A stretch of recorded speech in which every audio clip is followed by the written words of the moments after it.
Let's get started. Welcome, everyone. I'm Glenn Moots, a professor here at Northwood and director of our university's Forum for Citizenship and Enterprise.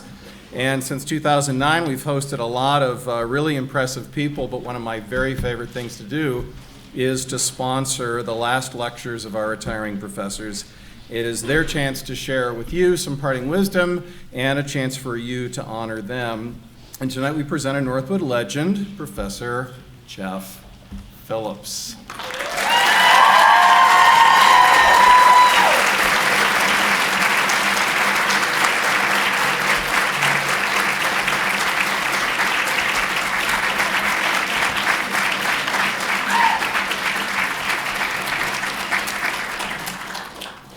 Now, over 40 years of students will tell you that Jeff is one of the very best, and so you're in for a treat.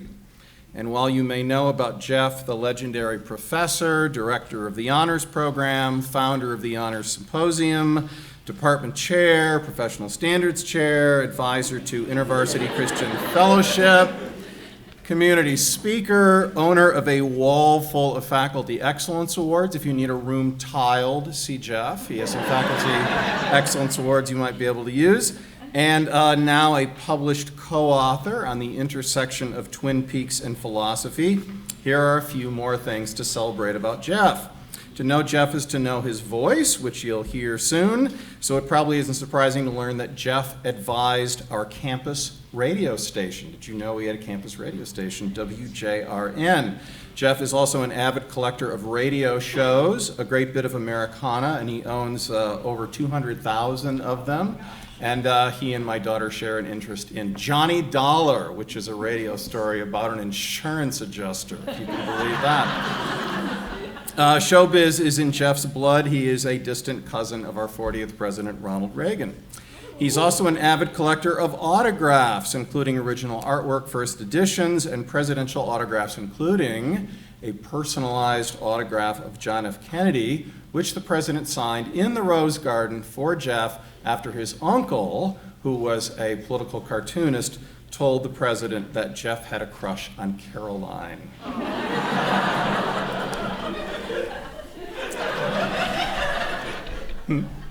And still do. And since JFK resolved that we would put a man on the moon, it is appropriate that Jeff also got to introduce Gene Roddenberry, creator of Star Trek, if you don't know that, at Central Michigan in 1975, and go home with an autograph from that too. So also to know Jeff is to know his artwork, especially the pictures he uses to entice students to actually read the syllabus. Now, what you may not know is that Jeff did a comic strip for Northwood's on-again, off-again campus newspaper called The Entrepreneur. And the main character of the strip was Dr. Dale Haywood, another Northwood icon. Now, during the Clinton administration and the Fry administration here at Northwood, Jeff drew Dr. Haywood using one of his familiar classroom gestures, one of Dale's, and the political and social climate being what it was, someone in the church building, who apparently never spent a day with Dr. Haywood, decided that the gesture was obscene and demanded the recall of all the entrepreneurs. So Jeff has been officially censored and maybe censured too. Maybe you'll tell us that story. And then there's Jeff's family, his two boys, Chris and Kyle, who couldn't have a prouder father. Chris has followed in his father's footsteps and is at Southern Utah University as a professor, and Kyle is with us tonight. And Jeff's dear wife, Joyce, who has let Jeff kick around Northwood all these years. We're thankful to them for letting us spend all this time with you, Jeff. There is no one more humble or hilarious, no man more dedicated to his craft or his family, no greater role model of what it means to love and serve. Jeff teaches not only by what he says, but by what he does. He is the best kind of teacher. Over the last 23 years, I always knew I was on the right track if a student said to me, "Your class kind of reminds me of Mr. Phillips' class." So Jeff is going to speak for about 45 minutes. We'll have some questions from the audience. And since we're live streaming this, please use the microphone so that everybody can hear you. And then at the close of the program, we'll have a special announcement from President Priddy, and we have a reception planned for you downstairs in the dining hall. I hope you'll join us for that. And with that, I give you Professor Phillips.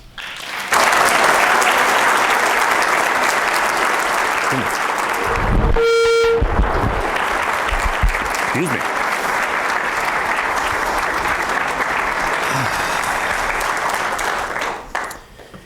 Okay. I welcome this final farewell. And so I've spent the last 5 days without sleep preparing a video presentation for you, and I'll be speaking during it. But we'll see, hopefully, that it goes off without a hitch. Let's see if there it comes. Oh, wonderful.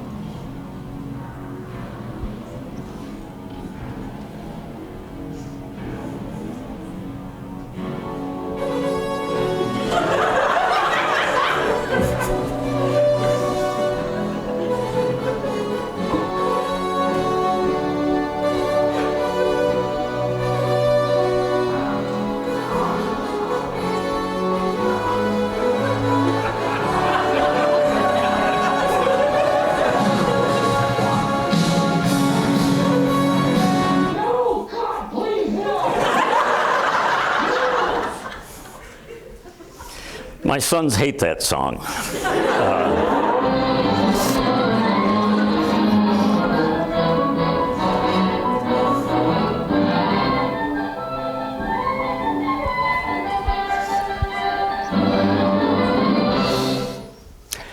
Name of my lecture, Zen and the Art of Tuning In. Here we go, we're throwing that out, and we're now going to start with this.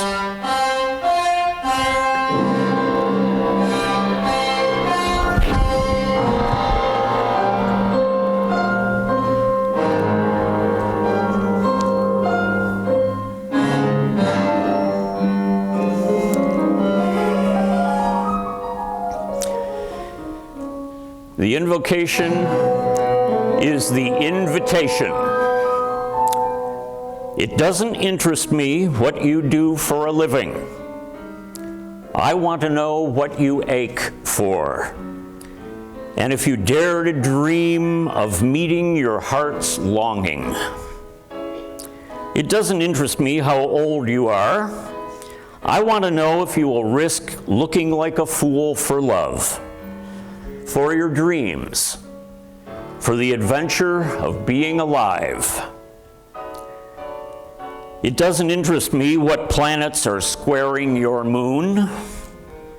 I want to know if you have touched the center of your own sorrow, if you have been opened by life's betrayals, or if you have become shriveled and closed from fear of further pain. I want to know if you can sit with that pain, mine and yours, without moving to hide it, or fade it, or fix it. I want to know if you can be with joy, mine or your own, if you can dance with wildness and let the ecstasy fill you to the tips of your fingers and toes without cautioning us to be careful, to be realistic, to remember the limitations of being a human. It doesn't interest me if the story you're telling me is true. I want to know if you can disappoint another to be free to yourself, if you can bear the accusation and betrayal and not betray your own soul. I want to know if you can be faithful and therefore trustworthy. I want to know if you can see beauty even when it's not pretty every day. And if you can source your life from God's presence. I want to know if you can live with failure, yours and my own, and still stand on the edge of a lake and shout to the sliver of the moon, yes! It doesn't interest me to know where you live or how much money you have. I want to know if you can get up after a night of grief and despair, weary and bruised to the bone, and do what needs to be done for the children. It doesn't interest me who you are, how you came to be here. I want to know if you will stand in the center of fire with me and not shrink back. It doesn't interest me where or what or with whom you have studied. I want to know what sustains you from the inside when all else falls away. I want to know if you can be alone with yourself and if you truly like the company you keep in empty moments.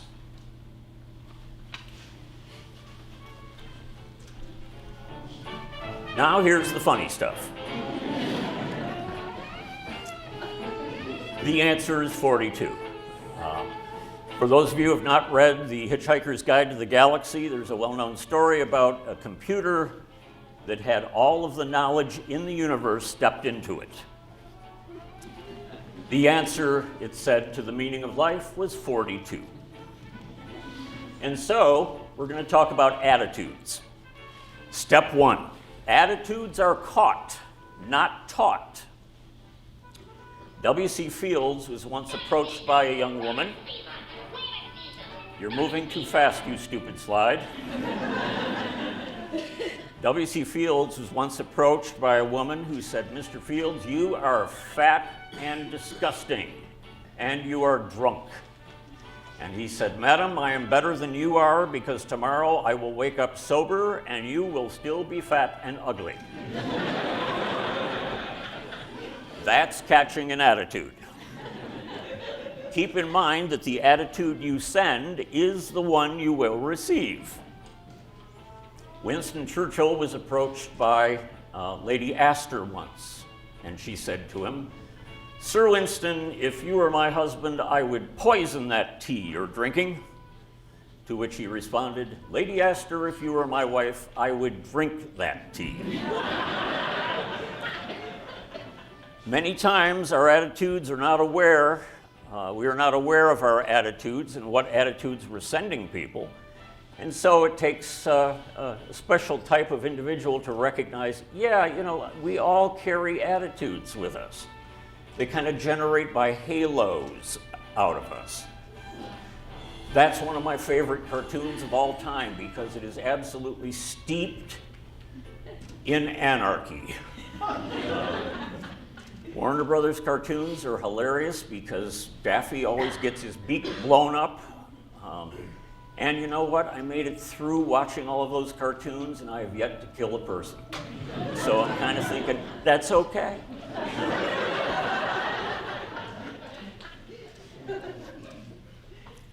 The truth is, your attitude is you. Now, anyone who's seen The Big Lebowski knows Walter has a little problem with anger management. But I want to tell you a very quick story about my wife.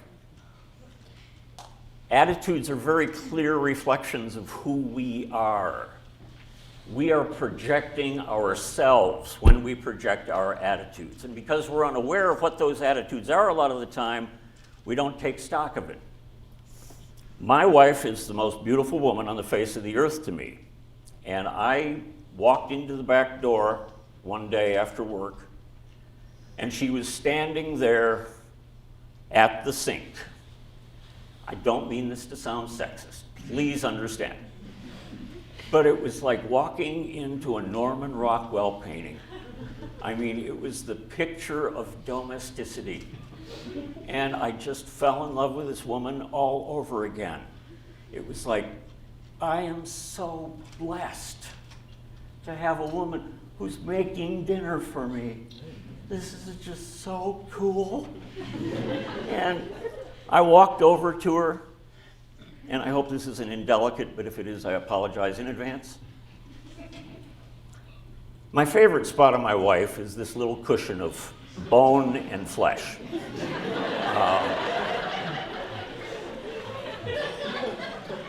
This will also demonstrate that in many ways, your sense of humor is your attitude. I went over and I put my hand on her hip. And I wanted to convey to her, honey, I feel so lucky right now. And I hugged her, pulled the hip in, and she stopped peeling potatoes. And she looked out the back window with a scowl.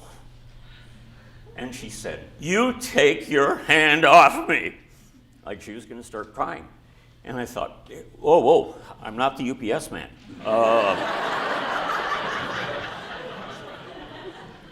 I was completely flabbergasted.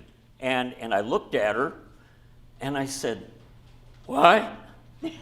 And she said, you're reminding me that I have fat thighs. And I thought, where did that come from?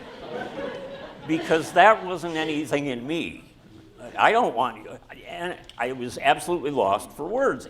And I just went up to her and I put my hands on her shoulders. And I just looked at her and I said, oh, honey, I wish you loved yourself as much as I love you. And she went, oh. And she gave me this huge hug. And I thought, oh man, there's a line I gotta remember.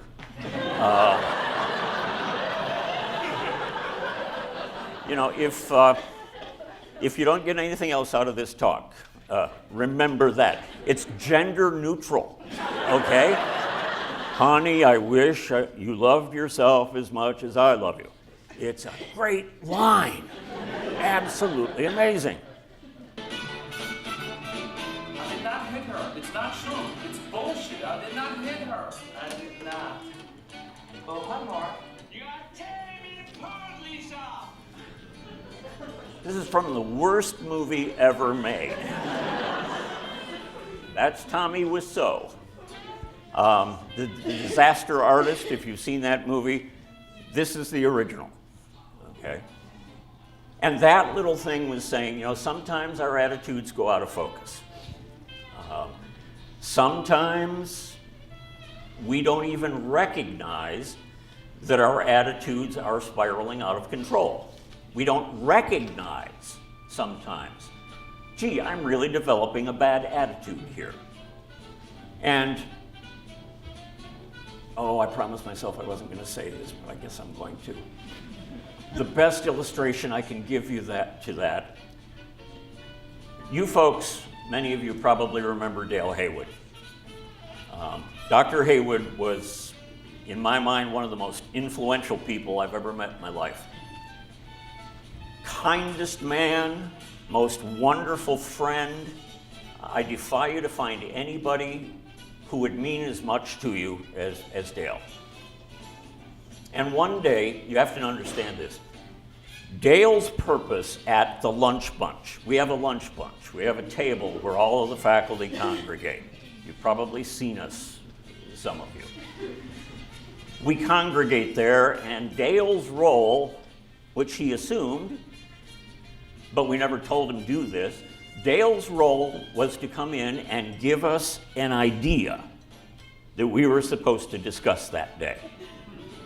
So one of his most famous ones was, now, I think this is really important, but I want to make this point perfectly clear.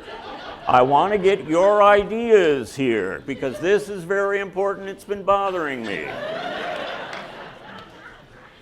How long does a wave last? And we sat there and looked at him, totally oblivious to what he was asking. What? You mean like in the water? He said, no, let me explain. Now, this morning, I went out for my daily constitutional, and as I was walking down the street, I looked across the street and I saw my neighbor. And he waved at me. And I waved back. And then I continued on my constitutional. I got back around the block, my neighbor was still there. And I thought, should I wave again? Because I don't want to impose any kind of behavior on him to reply with a wave. So I want to know, how long does a wave last? We never came up with an answer. I don't know, Dale. Gee. But one day, it was a very down day. Very gray, very nasty, not very much fun.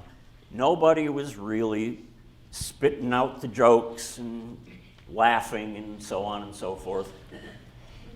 And we were all just kind of eating away.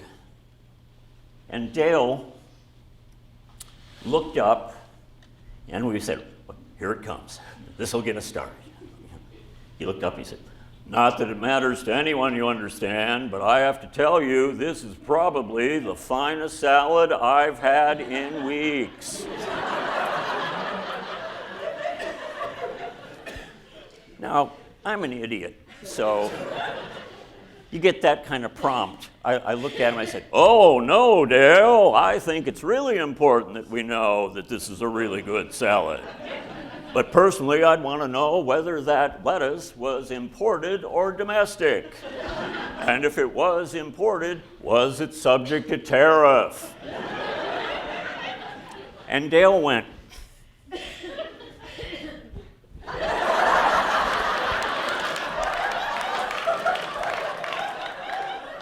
And I swear to God,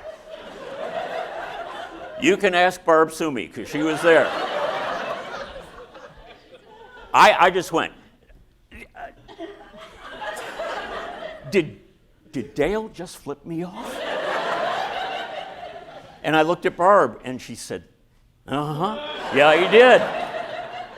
And immediately Dale turned, this is the measure of that man. He turned to Barb and said, oh, now I guess I really should not have done that.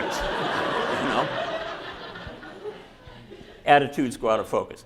Doing something to upgrade the quality of your attitude is a do-it-yourself project. So later that day, it really bugged me. And I went back to Dale and I said, Dale, I hope you recognize when I was doing that stupid thing I do, I don't want you to take offense. I meant it in only the most respectful and loving manner I possibly could. I hold you in nothing but perfect esteem. And he said, oh, I think I knew that, but it's nice to hear anyway. I thought, oh good, dodge that bullet. Okay.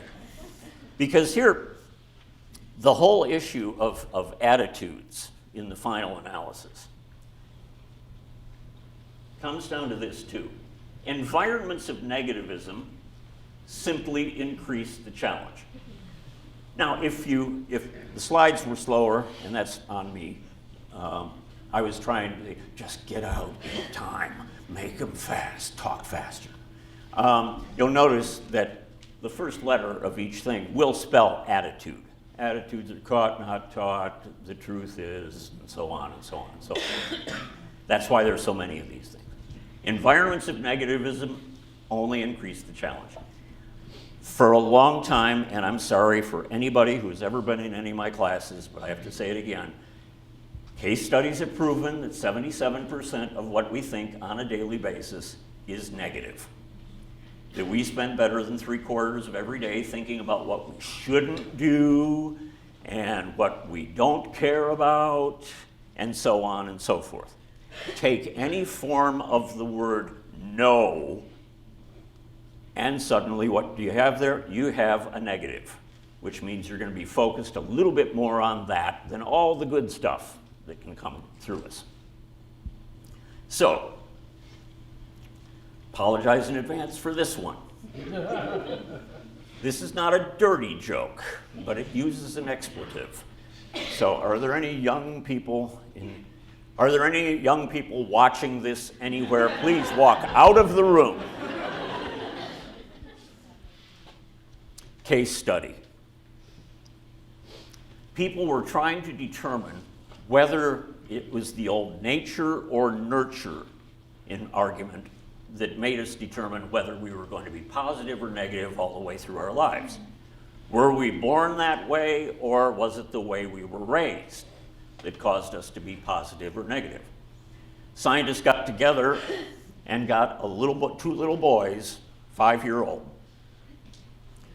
put one in a room. One had an absolutely atrocious, awful, negative way of looking at the world. They put him in a room with the finest, most beautiful toys you can imagine. Every toy a kid could possibly want is in that room. They took another little boy who had the most cheerful disposition you've ever seen. Excited about everything, happy about everything, filled with love, running around, hugging people. "I love you," he said to just about everybody, which made him very popular later in life. And they put him in a room filled with excrement. They left the boys in there for 3 days. Finally, they went back to the little boy who was in with all the toys. Opened up the door. Everything was broken. Balls were split in half. Games were broken. Toys had their heads ripped off. And they looked at the kid and said, "What is wrong here?" And the little boy said, "Why did you put me in this room? This is terrible. I hate this place. I got the ball and I threw it, and it went across the room and it hit the wall, and it came back and hit me in the head. It gave me a headache. I mean, this was just terrible. And then I tried to play with a video game, and I got a shock from it.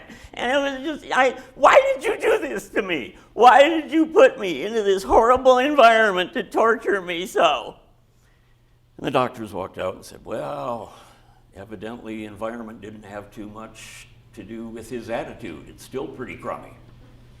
So they went into the room with a little boy who was filled with poop. And they couldn't find him. They looked all over the room. And finally, they found this very small hole over in the corner. And handfuls of poop were being thrown out rapidly. And finally, one of the doctors said, "I'm going in after him." So he burrowed in, pulled the kid out, and here's this boy, dirtier than you can possibly imagine, just horrendous. They look at the little boy and say, "Okay, what in heaven's name are you doing? God bless you." The little boy said, "Hey, the way I look at it, you got this much shit in a room, you got to have a pony buried in here somewhere." Okay? Environments and negativism simply increase the challenge.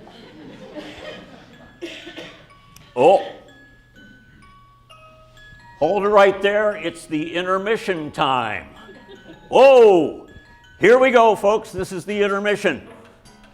Don't worry, I'm not going to speak this long next time again round. But if you will look under your seats, 100 of you will win a prize. Look under your seats and see if you have a sticker with a number on it. If you have a sticker with a number, the winner is 42.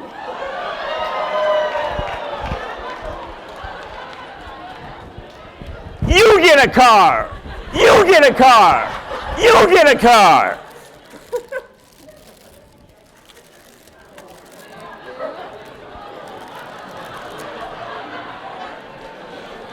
Nikki, could you help?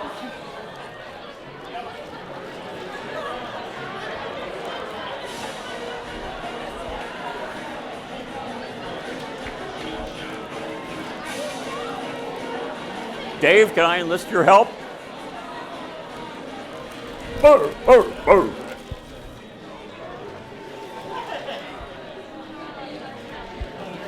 Almost everybody gets a car. We only have 100, so I apologize to those of you who won't get one. But you chose the seat, so blame yourself.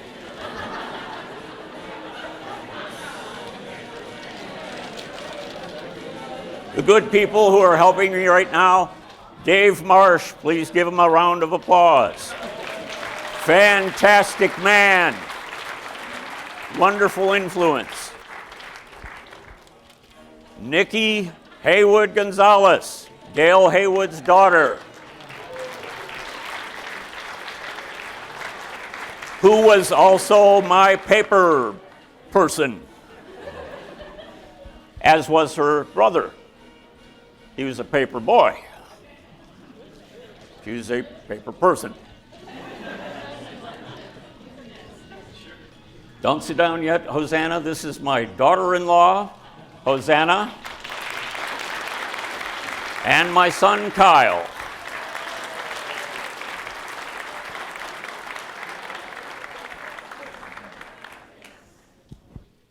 Okay.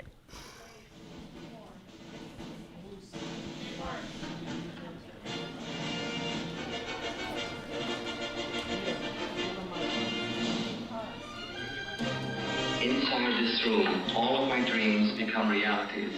Some of my realities become dreams.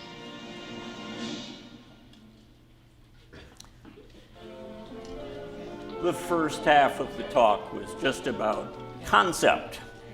Now, how do we apply it? My ability to do whatever it is I do has come from my ability to stand on the shoulders of giants. Two of these people are very important. My mom on the right, my dad in the middle, Smokey Bear right next to me, and yes, that's yours truly. I was 32.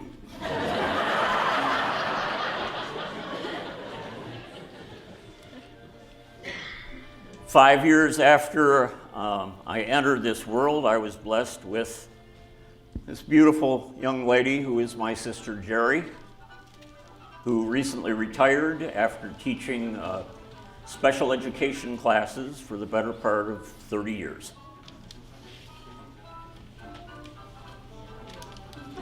A fiery horse with the speed of light, a cloud of dust, and a hearty hi-oh silver. The Lone Ranger was one of my biggest heroes growing up. And here's why. He had a creed. Honest to God. I believe that to have a friend, a man must be one. That all men are created equal and that everyone has within himself the power to make this a better world. I think Northwood was founded on that idea. That God put the firewood there, but that every man must gather and light it himself. This is back when men were the only ones working. Okay, so don't hold it against him. He's an 1800 guy. Okay. That a man should make the most of what equipment he has. Not going into that.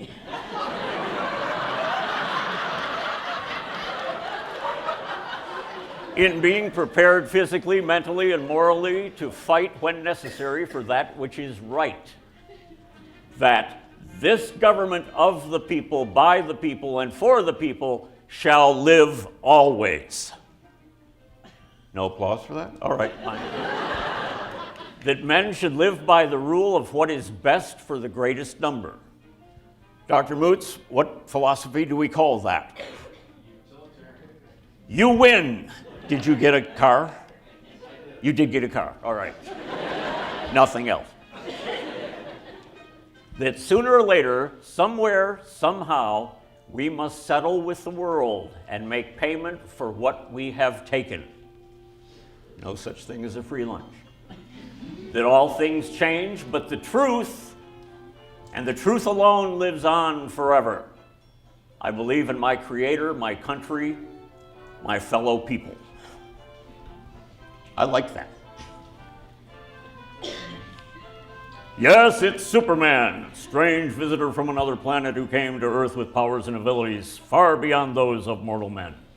Superman who could change the course of mighty rivers, bend steel with his bare hands, and who, disguised as Clark Kent, mild-mannered reporter for a great metropolitan newspaper, fights the never-ending battle for truth, justice, and... Oh, what enthusiasm. Okay. So, yeah, truth, justice, and the American way. As early as 1959, I must have been dreaming of a global free enterprise philosophy.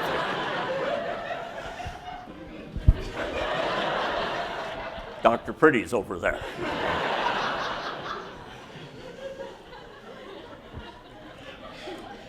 Now, these two heroes are really wonderful. They're great people. But there's a real one. Aggie Friel. Agnes Friel was my 3rd and 4th grade teacher. She was the person who literally looked up at that unfinished portrait of George Washington and said, "Any one of you kids can be president." And we cried, because it meant something. It's not like pointing at Clinton, you can be president, And, and all the 14-year-old boys are going, yeah!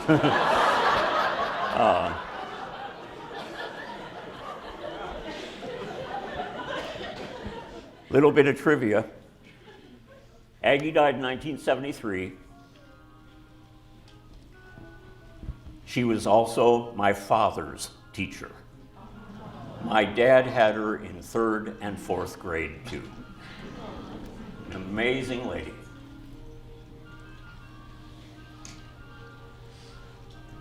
One of my favorite cartoon strips of all time was Crazy Cat. I don't know that too many of you have even heard of her, but notice over here, transgression. This is back in the early 1900s. Crazy Cat actually made domestic violence funny because that mouse over there, Ignatz, was known for hitting her in the head with a brick. And he did it for over 50 years.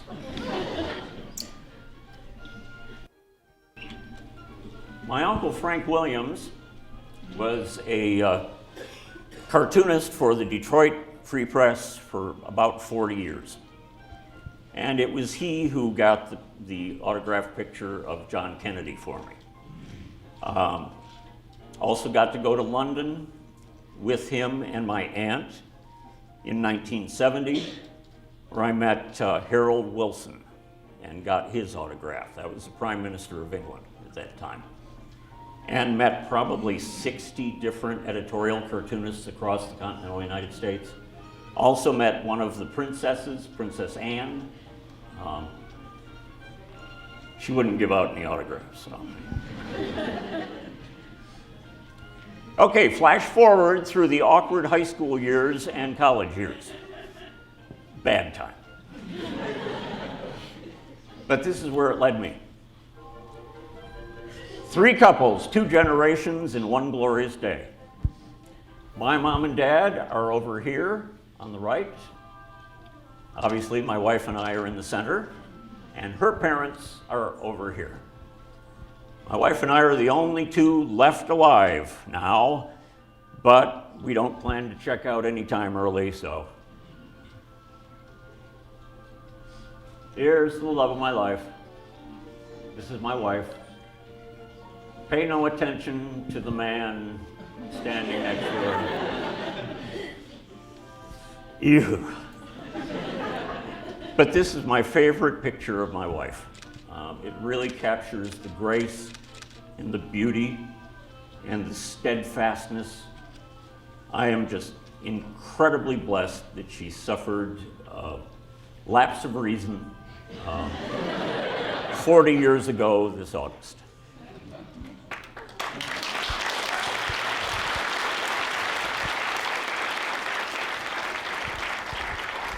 These are 2 of my favorite photos of all time. This is a picture of my son Chris, who is now 37.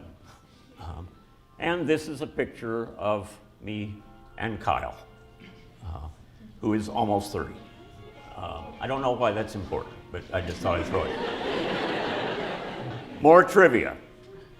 This Santa Claus was my Santa Claus. The same man. And I felt so lucky to get a picture of, well, one of my sons with him, because he quit being Santa before Kyle showed up. But that's one of my favorite photos of all time, because it reminds me so much, because that man did not age at all. That's literally how he looked when I was a kid. Don't know how he did it. This was taken at my sister's house. Kyle was just a little guy, but I love that picture because it shows that he's still not afraid to say, "I love you, Dad. Can I have your beer?" I don't drink beer. That was a cheap joke. Okay, so here are Chris and Tisa, Chris and his wife, and this picture was shot when Chris got his PhD in philosophy.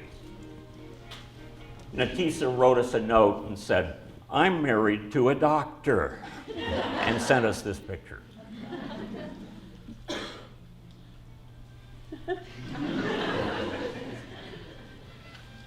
Here, Kyle and Hosanna.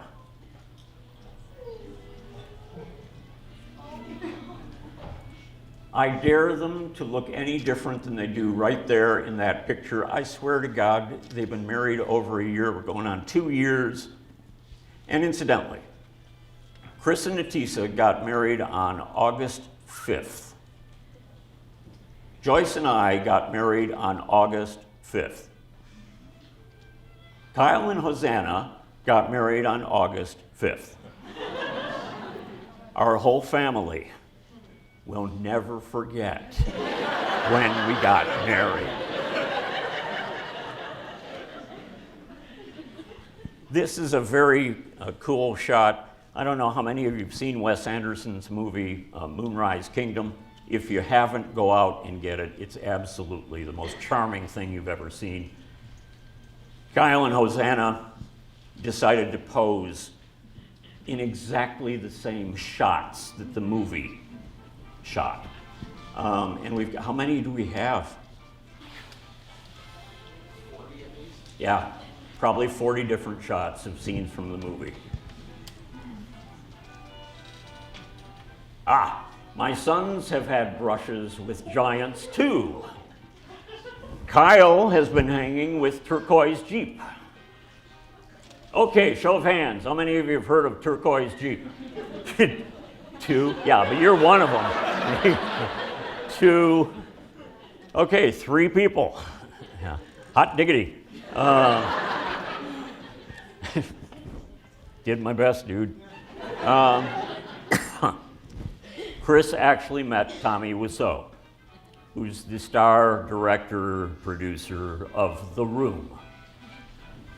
You can't see it, but the man is actually wearing 5 belts. We have no idea why. But Chris said, he came over and he draped his arm around me and we got the shot. I didn't know what to do, so I just gave a thumbs up.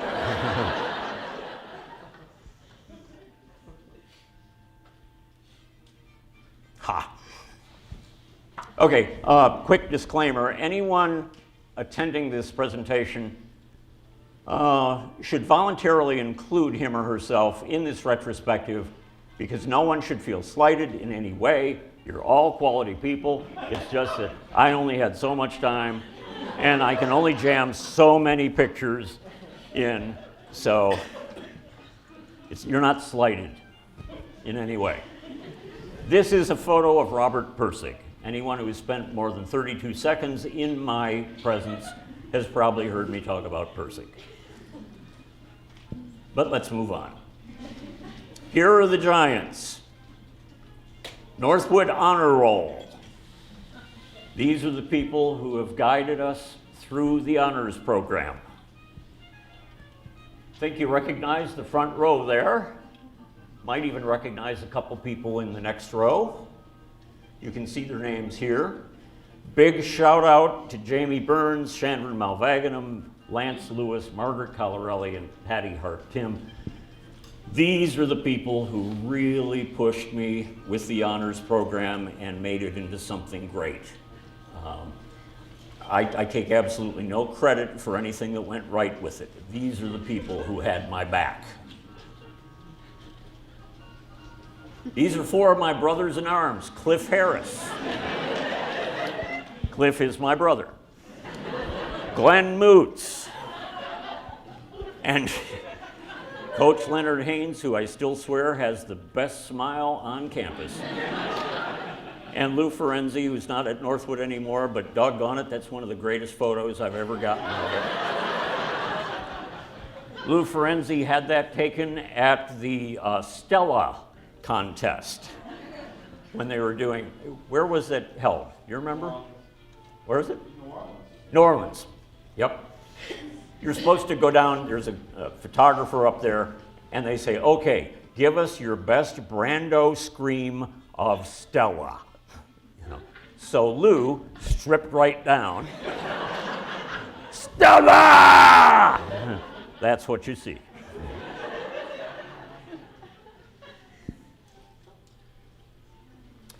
These folks are great people.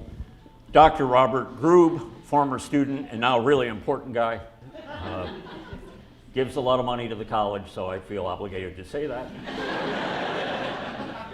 Dr. Robert Ciro, who actually hired me and told me when I won an award, don't thank me, because that's what I was doing, I was thanking him. He said, don't thank me, just recognize that I saw a lot of potential in that skinny little kid I hired all those years ago. And our best buddy here, Tim Nash, who obviously is Milton Friedman's adopted son. Very big influences, giants, warm hearts, Benedict and Amy Hughes, Mariana Gregoris, love you, and Nuts, Benedict Hughes.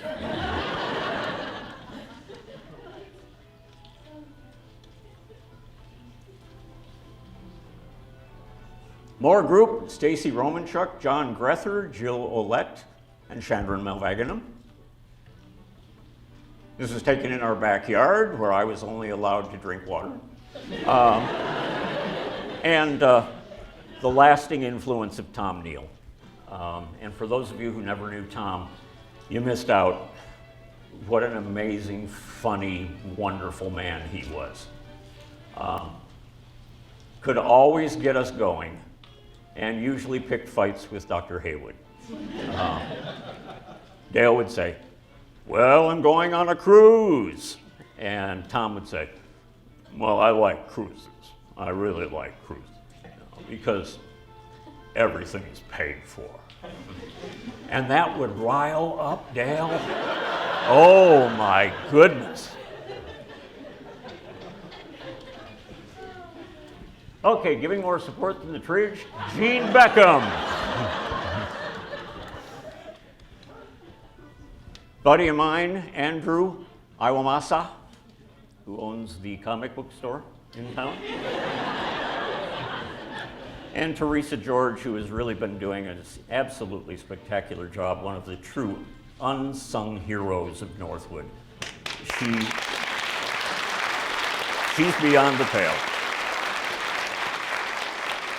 And you may not even know that she's working with Leadership Midland and Youth Leadership, and she's been helming that for a while. Just, I don't know. I wish I got to know her faster, earlier in my career. Here are some dynamic duos. These are people from the honors program. They all, they were all presidents or vice presidents of the Student Honors Association. Corbin Wallstrom, who is working for Disney right now, Anastasia Duell, who evidently is getting married this July. I don't know what her official, no, I can't say official position, that sounds terrible. I don't know what job she has right now. Jill Fisher, who still is one of the most undeniably weird people I have ever met in my life. And Harry, who stayed around here as long as he possibly could. And then finally had to just call it quits. Noah and Emily are like my, I guess, right and left arm. These are two of the coolest people I've known literally in my 42 years. Love these folks. These are amazing people. You know, I was telling Kyle over dinner, one of the things that I'm really trying to get out of is this statement, well, it goes without saying. You know, do your parents love you? Well, yeah. Have you told them? No. That goes without saying. No, I'm sorry. It doesn't go without saying. I love these people. These are people who have made fundamental changes in my life for the better. And I'm not going to walk away saying, well, they know. And so maybe they don't. I would recommend to any of you here who have good parents, good friends, people of tremendous support, tell them, thank you. You have made a huge difference in my life. I don't know what I would do without Margie on a daily basis. I love you too, Jeff.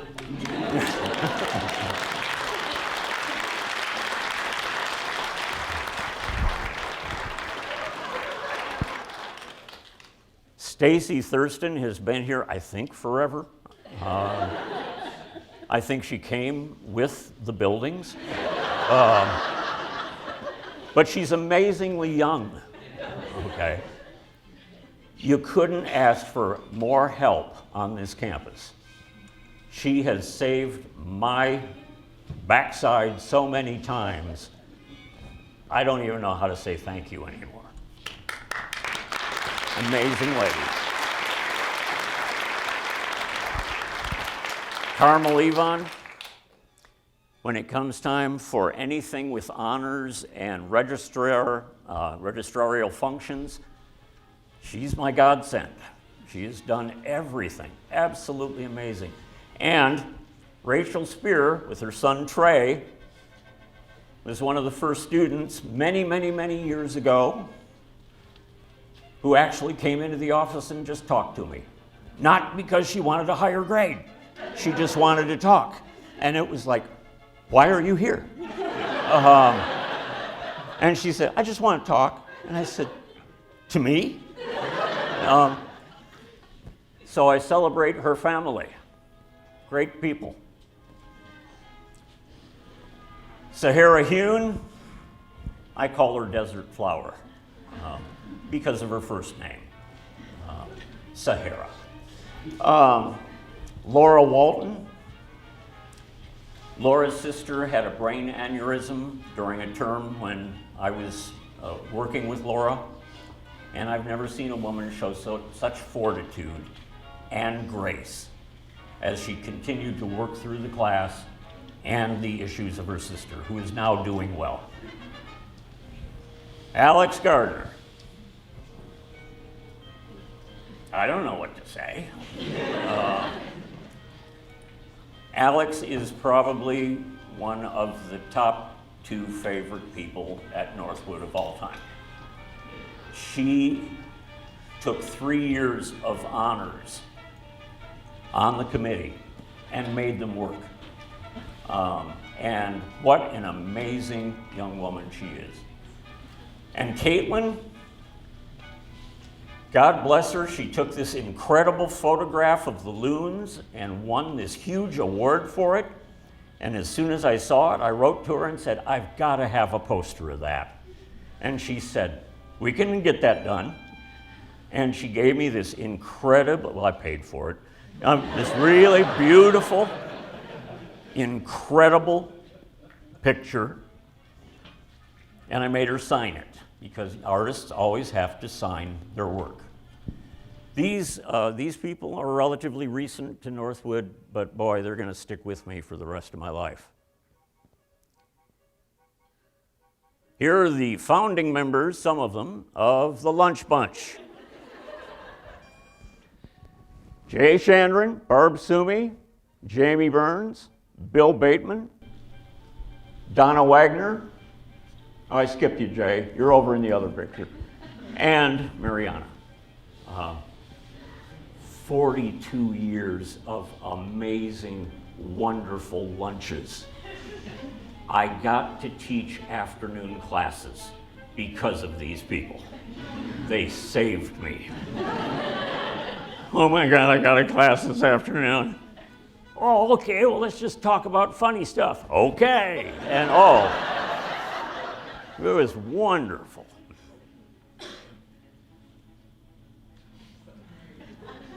That's the man.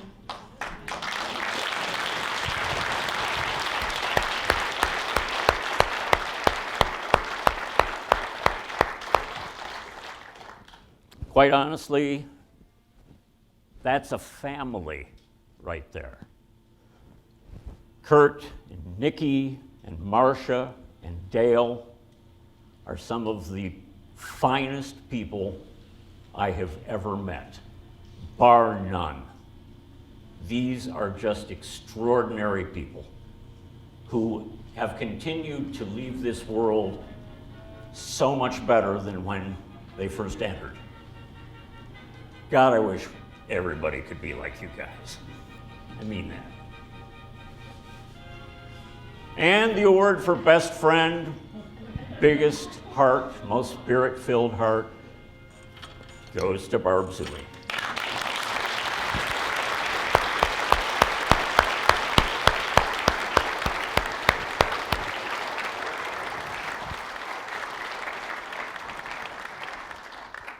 We went through separate hard times together, and we made a pact at one point. If I ever say, well, it can't get any worse than this, would you please kick me as hard as you can in the butt? And we did that. And we made it through, and we're stronger, and we're better because of it. But doggone it, outside of my wife, I don't think I love a woman more than I love you. You are just beyond belief. Thank you. Which then brings us to this. Please excuse me while I bore you with a short story. I want to make sure it's coming in. Yep. Don't know if any of you have watched a TV show called This Is Us. But there was one episode that made a very strong impact on me, and as soon as I saw it, I said, that's it. That's what I'm going to close with. I think I scared you before. All that talk of ghosts and dying, all that adult stuff we were reading about. That's some pretty confusing adult stuff. So I thought I'd come up here, show you my painting, tell you what I think my play is all about, because I was thinking it might make us feel a little bit better. But you gotta promise not to make fun of me, okay? So, yeah. I painted this because I felt like the play was about life, And life is full of color. And we each get to come along and we add our own color to the painting. Even though it's not very big, the painting, you sort of have to figure that it goes on forever. Like in each direction. So like to infinity, Because it's kind of like life. It's really crazy if you think about it. That 100 years ago, some guy that I never met came to this country with a suitcase. He has a son. who has a son, who has me. So at first when I was painting, I was thinking, maybe that was that guy's part of the painting.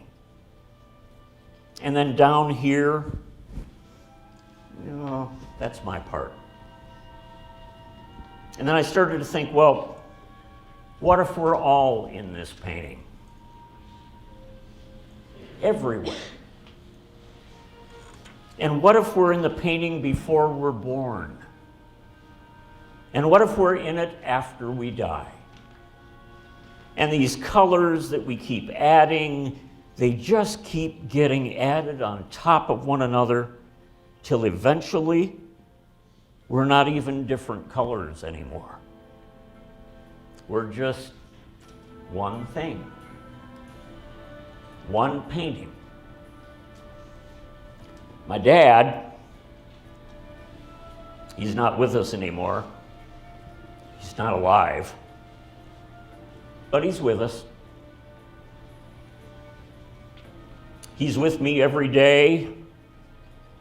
It all just sort of fits somehow, even if you don't understand how yet.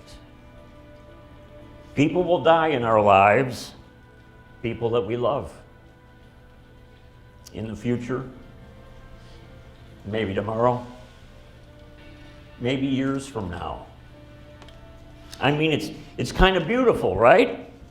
If you think about it, the fact that just because someone dies, just because you can't see them or talk to them anymore, it doesn't mean that they're not still in the painting. I think maybe that's the point of the whole thing. There is no dying. There's no you. There's no me. There's no them. It's just us. And this sloppy, wild, colorful, magical thing that has no beginning, has no end. It's right there. I think it's us.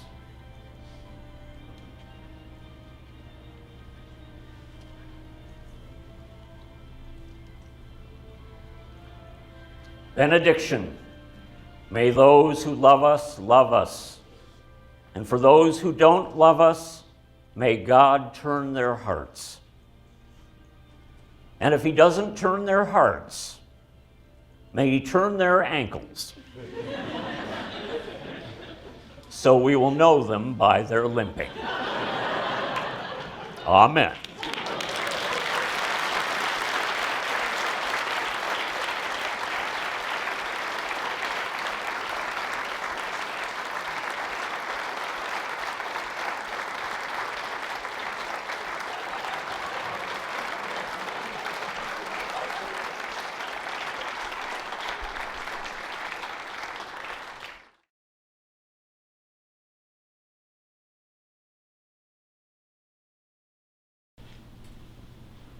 Is actually calling from Utah right now, so I'm going to throw it on speaker and let him share his comment. Oh my God.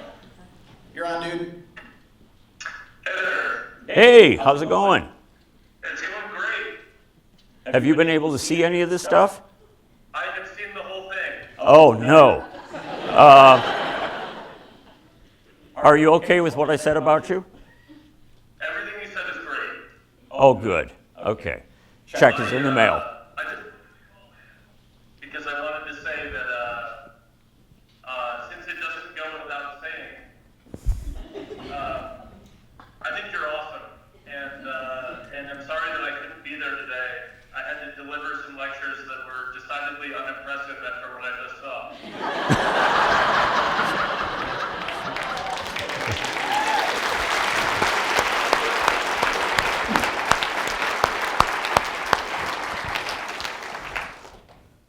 Okay, look. I wanted to get through this whole enchilada without crying, so don't say too much more, okay? Okay, I'll try to keep it short. In any case, I wanted to thank you for being an awesome dad. I wanted to thank you for being an inspiration.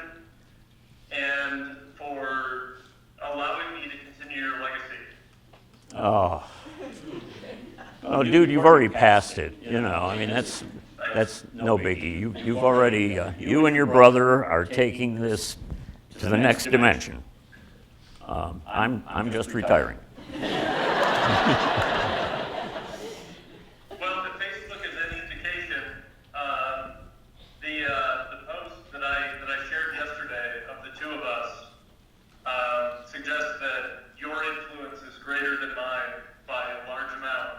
I think I got more likes on that photo than any photo that I've posted in, I don't know, 10 years of posting on Facebook. So,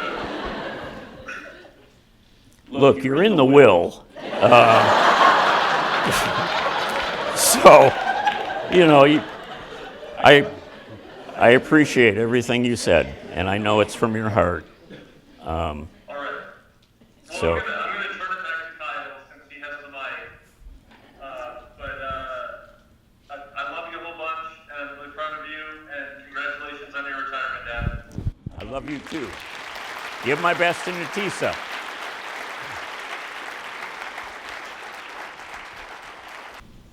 Everyone's just staring at me. There's an expectation. Going in line with what Chris said, but also when I went to Northwood, people would always ask me, are you going to take your dad's class? I said, well, why would I do that when I've learned from him for 20 plus years? I'm the lucky one because I've got to spend all that time with you, and you know, I hear so many amazing and incredible things about what the kind of professor that you are. And it's not surprising because you've been far and above an even better dad to all those things. So it goes without saying. But, you know, couldn't be more proud. And I cannot speak more highly of another person. And I am honored that you would even say that Chris and I carry your lineage, because it is a very, very, very big one to be carrying on.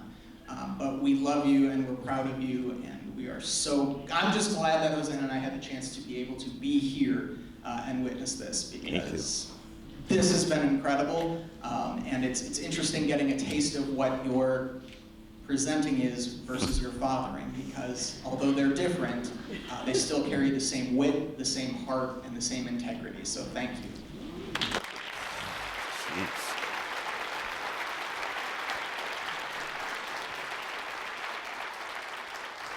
Jeff, I'm not entirely satisfied with your first answer, though. I think you should turn around and watch the screen.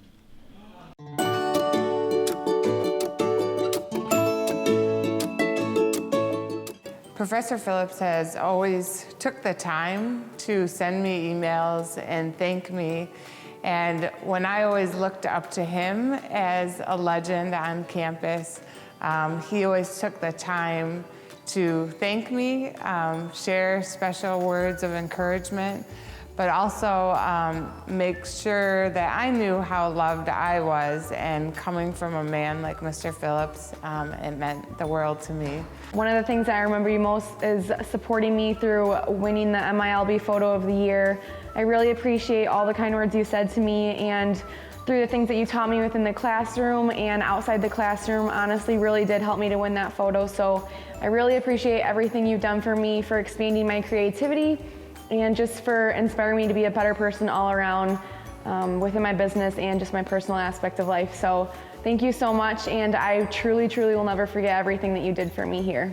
The words that describe Jeff Phillips for me include extraordinary, gifted, passionate. He cares about his students, and it shows from the moment he starts working on that intricate, entertaining, and delightfully thorough syllabus that he hands them at the beginning of the class. Thank you very much for all the advice that you've given me, especially being in the honors program and everything. It made a huge impact on my life, and I enjoy your stories that are about all the people that you've met in your life and encountered and how they've shaped you as a person. And thank you very, very much for shaping me as well as an individual.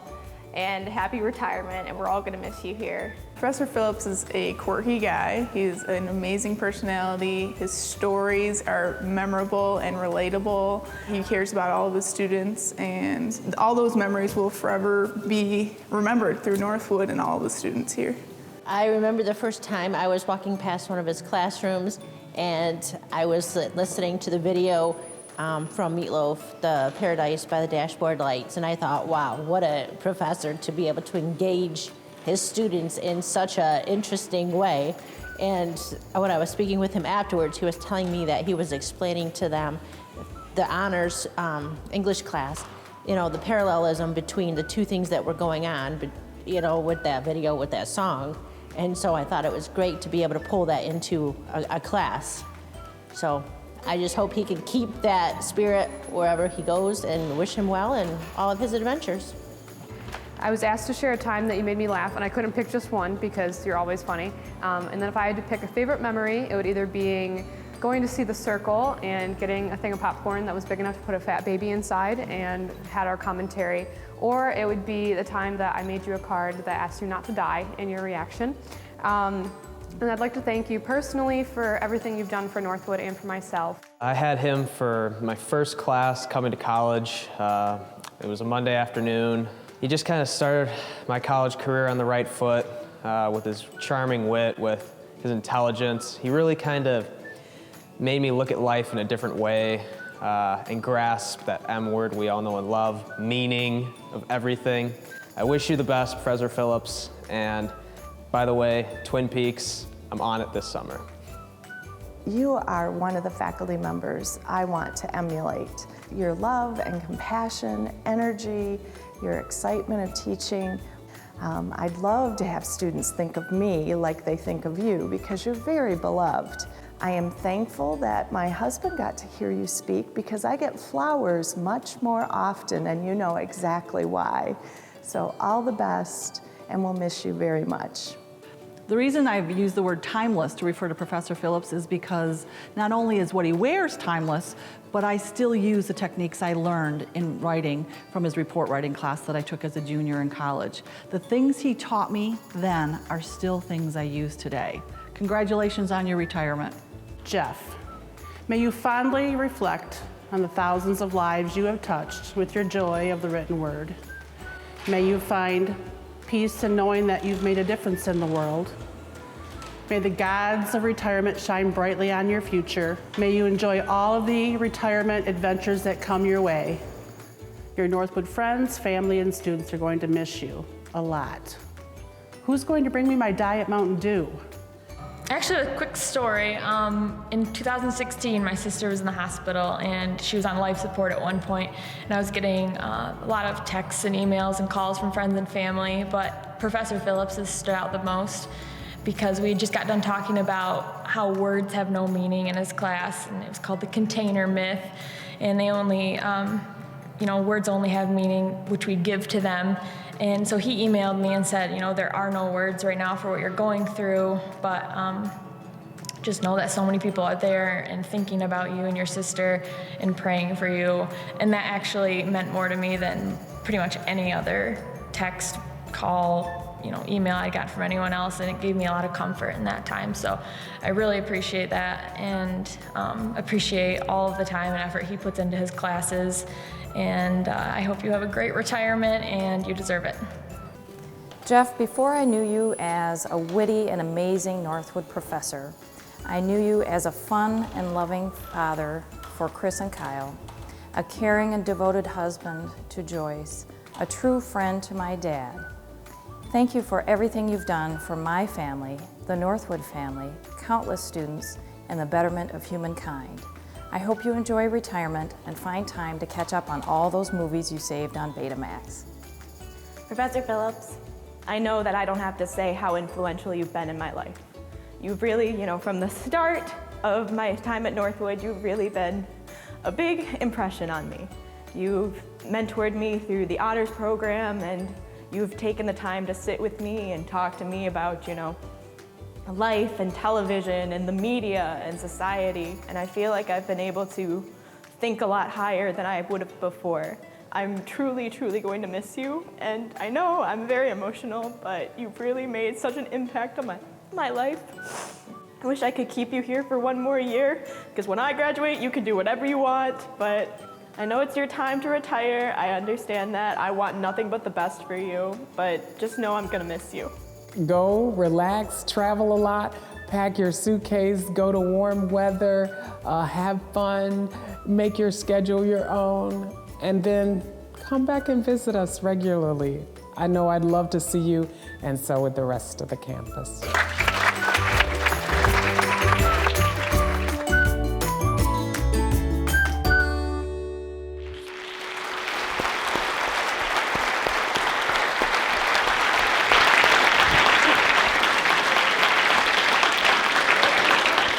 Look at this. This is magnificent. Twins. Please stay right here, Jeff. Your lecture, your last lecture in these 42 years you have served our students, our faculty, and all of the alumni of this university have truly inspired that attitude of gratitude that I think you had hoped to inspire in all of us during that time frame. And I've got just a couple of things you've heard on the video, and you'll hear a lot more at the reception we're going to have afterwards. And really, there's a lot of people who couldn't be in this room tonight that are, in fact, watching this, including Dr. Bob Grube in Colorado, including a couple of other trustees. It's your opportunity. Last lecture. But we really want to say thank you in at least a couple of different ways. First, thank you for all you have done for our honors program. I know you shared in the lecture that it was a team effort. A lot of people have helped to make that program the extraordinary program that it is. And the symposium, which I have grown to love over the last 6 years, that you put that together and made that a really important part of the spring semester. And even when we have to be other places, I try to fight my way back there to be a part of it, because it really is meaningful, it's well done, it's first rate, and henceforth, here at this university, that's going to be the Jeff Phillips Honors Symposium.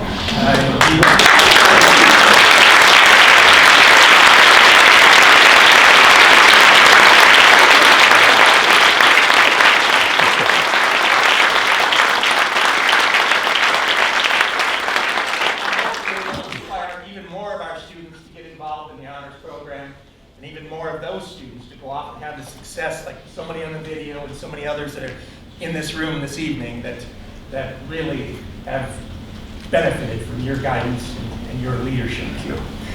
Secondly, in the history of our university, we've had but 15 faculty members that have ever received the title of Professor Emeritus at this institution. And you are effective today, even before you finish the semester.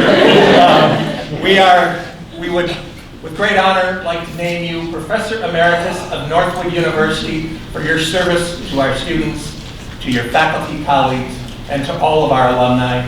Jeff, thank you for all you've done, and I know it doesn't go without saying that we all love you. Thank you.